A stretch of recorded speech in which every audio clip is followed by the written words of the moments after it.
మరో breaking news చూస్తున్నాం. ఓ బాలింతరాలు అత్తింటి ముందు ఆందోళనకు దిగిన ఘటన బాపట్ల జిల్లా చీరాల మండలం కొత్తపాలెంలో చోటు చేసుకుంది.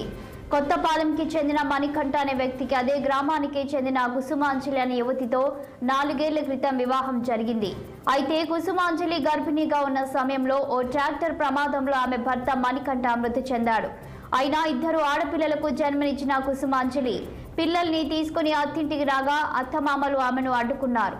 ఆడపిల్లలు పుట్టారన్న కారణంతో అత్తమామలు ఇంట్లోకి రానివ్వడం లేదని బాధిత మహిళ తెలిపింది. దీంతో తనకు న్యాయం కావాలంటూ అత్తింటి ముందు బైఠాయించి నిరసన చేపట్టింది.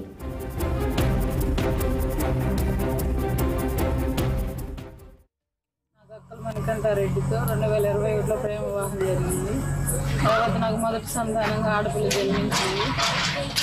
తర్వాత మా మరిది గారికి 11 సంవత్సరాల అమ్మాయిని తీసుకొచ్చి పెళ్లి చేశారు. ఆ పిల్ల కట్నం తెచ్చింది, నేను తేలేదని నా అత్త మామ మరిది మా భర్త అందరు కలిసి నన్ను హింసించారు. 2 సార్లు పోలీస్ కేసు కూడా పెట్టారు వాళ్ళు నా మీద.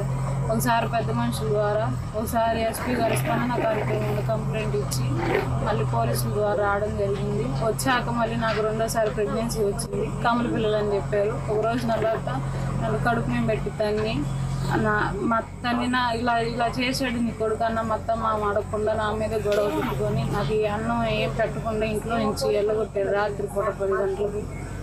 నాకు అక్కలు మణికంఠారెడ్డి దివంగత